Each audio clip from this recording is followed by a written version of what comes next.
میرا گمان ہے واللہ عالم، میں نے کہا تھا ان باتوں میں اختلاف کی گنجائش ہے، یہ کوئی میں قرآن و حدیث کی روح سے نہیں کہہ رہا ہوں، لیکن جو میرا مشاہدہ ہے افغانستان کی تقسیم ہو جائے گی، پختون حصہ جو ہے پاکستان کے ساتھ ملے گا، اور یہ یہاں پر وادی سندھ جس کو اقبال نے کہا ہے کارواں زی وادی دور و دراز آیت بروں، اس جہاں پر خلافت علی منہاج النبوہ کا نظام قائم ہوگا اور یہاں سے فوجیں چلیں گی، نمبر ایک۔ نمبر دو، عرب کے ریگزار میں 15ویں صدی کے مجدد کا ظہور ہو جائے گا۔ مہدی کو ہم مانتے ہیں مجدد، شیعہ مانتے ہیں 12ویں امام جو چھپے ہوئے، ان کے امام معصوم جو ہے 12، ان میں سے آخری جو ہے وہ چھپے ہوئے ہیں غار میں 1200 برس سے، اور وہ ظاہر ہوں گے، یہ ان کا عقیدہ ہے، ہمارا نہیں ہے۔ ہم سمجھتے ہیں جیسے ہر صدی میں اللہ مجدد بھیجتا رہا، اسی طریقے سے میرے گمان میں 15ویں صدی کے مجدد جو ہے وہ حضرت مہدی ہو، ان کی حکومت جا کر یہ فوج قائم کرے گی، اربوں میں دم نہیں ہوگا، وہ اپنی عیاشیوں کی وجہ سے بالکل کھوکھلے ہو چکے، دولت کی فراوانی اور عیاشی۔ یہ بھی سننے میں آتا ہے دروغ برگردن راوی کہ اگر کوئی فوجی قافلہ ان کا چل رہا ہوتا ہے تو وہ بجائے ٹرکوں میں بیٹھنے کے وہ اپنی کاروں میں بیٹھ کے ساتھ ساتھ چلتے ہیں، وہ ٹرک خالی چل رہے ہوتے ہیں، ٹرک کی سختی جو ہے، سخت سیٹ جو ہے برداشت کرنا ان کے بس کا روگ نہیں ہے۔ یعطئون للمہدی، یعنی سلطان ہو، اس کی حکومت کو مستحکم کریں گے۔ پھر حضرت مہدی کی طرف سے شروع ہوگا معاملہ جہاد، اور یہ سارا جو ملک چھوٹ ہم مسلمانوں کے ہاتھ سے نکل گئے تھے یہ واپس لے گیا۔ اس میں ایک کوسچن ہے جو میرے ذہن میں بہت عرصے سے تھا، جس کا کہ جواب اب مجھے سوچا ہے، واللہ عالم، یہ ساری باتیں میں کہہ رہا ہوں میرے گمان ہے، کیسے ہوگا کہ اتنی بڑی طاقت ایٹمک پاورز کے مقابلے میں مسلمان دوبارہ میدان میں آ کر اور جیتتے چلے جائیں؟ میرا گمان یہ ہے واللہ عالم، اس پورے معاملے کا سارا جو ہے ارینا جو ہے وہ ہے مڈل ایسٹ، یورپ، جس میں حدیث میں آیا ہے کہ رومی عیسائی 80 جھنڈوں تلے تم پر حملہ کریں گے اور ہر جھنڈے کے نیچے 12,000 فوج ہوگی، 10 لاکھ۔ اور مجھے حال ہی میں معلوم ہوا ہے کہ آج کل جو ایک ڈویژن ہوتا ہے وہ 12,000 کا ہوتا ہے، تو 80 ڈویژنز آرمی آئے گی۔ لیکن معلوم ایسا ہوتا ہے کہ روس، چائنا، جاپان اور میرے خیال میں انڈیا بھی یہ نیوٹرل رہیں گے، نمٹ لو آپس میں۔ تو ابراہیمی قوموں کا جھگڑا ہے نا کہ فلسطین کس کا ہے، مسلمان کہتے ہیں ہمارا ہے، یہودی کہتے ہیں ہمارا، عیسائی کہتے ہیں ہمارا، تو نمٹ لو، سیٹل یور سکورز۔ لیکن کوئی ویپنز آف ماس ڈسٹرکشن استعمال نہ ہو، اگر وہ ہوئے تو پھر ہم میدان میں آ جائیں گے۔ میرا گمان یہ ہے کہ ویپنز آف ماس ڈسٹرکشن استعمال نہیں کر سکیں گی مغربی طاقت، اور پھر جنگ کے اندر مسلمانوں کے ساتھ جیتنا ان کے لیے ممکن نہیں ہے۔ جن کو موت عزیز ہے، منحصر مرنے پہ ہو جس کی امید، نا امیدی اس کی دیکھا چاہیے، اور وہ مرنے کو تیار نہیں ہے۔ وہ تو 40,000 فٹ کی بلندی سے ڈیزی کٹر پھینک سکتے ہیں، نیچے نہیں آئیں گے۔ اور جب نیچے کچھ اتنے تھے تو جو حشر کیا تھا، تو جو بات کہی تھی رمزفیلڈ نے، ویری ٹینیشیس فائٹرز، یہ افغان والے جو ہیں یہ تو چمٹ جانے والے ہیں، یہ ایسے جنگجو ہیں، ان سے جان چھڑانی مشکل ہے، جن کے لیے موت سب سے بڑی کامیابی ہے۔ شہادت مطلوب و مقصود مومن نہ مال غنیمت میں کشور کشائی، مسلمانوں کا مقابلہ کر سکیں،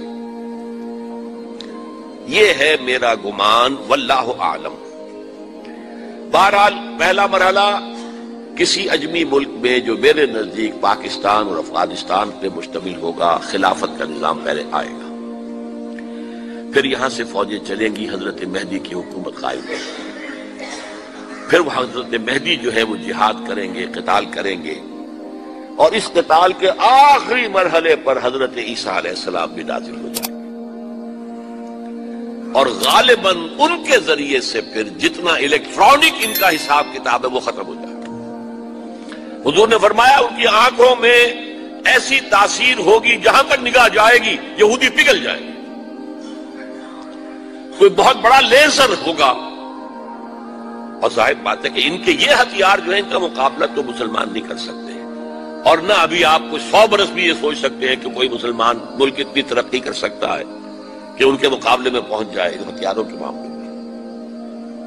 تو یہ اصل میں جو شخص سراپا معجزہ تھا، حضرت عیسیٰ جو ہیں سراپا معجزہ، پیدائش معجزہ، آسمان پر اٹھایا جانا معجزہ، خلق حیات، بنایا مٹی کا پرندہ پھونک ماری اڑنے لگا، احیاء موتا، مردہ کو کہا اٹھو قم باذن اللہ، اٹھ گیا چلنے لگا، مادرزاد اندھے کے آنکھ پر ہاتھ پھیری اور اس کو آنکھیں اللہ نے دے دی، کوڑی کے جسم پر ہاتھ پھیرا اور کوڑ صاف، اس سے بڑے معجزے تو کسی کو دیے ہی نہیں گئے، سراپا معجزہ۔ وہی آ کر آخری جو بھی ہوگا معاملہ اس کے اندر حضرت عیسیٰ کی معجزاتی شخصیت جو ہے در حقیقت وہ فیصلہ کن ہوگی۔ میرے نزدیک یہ ہیں وہ چیزیں جس کی بنا پر میں سمجھتا ہوں کہ حالات جو ہیں جدھر جا رہے ہیں، حضرت عیسیٰ کے آنے کے بعد 2 نتیجے نکلیں گے۔ عیسائیوں کا مذہب ختم ہو جائے گا۔ حدیث میں آیا ہے کہ عیسیٰ آئیں گے، یکسر الصلیب و یقتل الخنزیر، صلیب کو توڑ دیں گے۔ کیا مطلب؟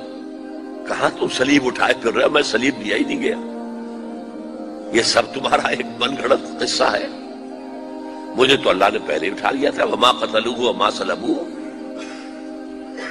صلیب ہی پر کھڑی ہوئی ہے عیسائیت ساری کی ساری، اور خنزیر کو قتل کر دی۔ خنزیر تم نے کیسے حلال کر دیا اپنے لیے؟ کبھی اسلامی شریعت کے اندر موسیٰ کی شریعت میں حرام تھا، وہی موسیٰ کی شریعت میں تمہیں دے کر گیا تھا۔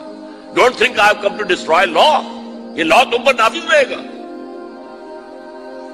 گویا کہ عیسائی مذہب ختم ہو کر اسلام میں منتخب ہو جائے گا، یہودی ایک ایک ختم کر دیا جائے گا۔ یہودی کیوں اس انجام کے مستحق ہیں؟ اللہ کا پرانا قاعدہ چلا آ رہا ہے، جس قوم کی طرف کسی رسول کو بھیجا، اگر قوم نے بحیثیت مجموعی رسول کا انکار کیا وہ ہلاک کر دی گئی۔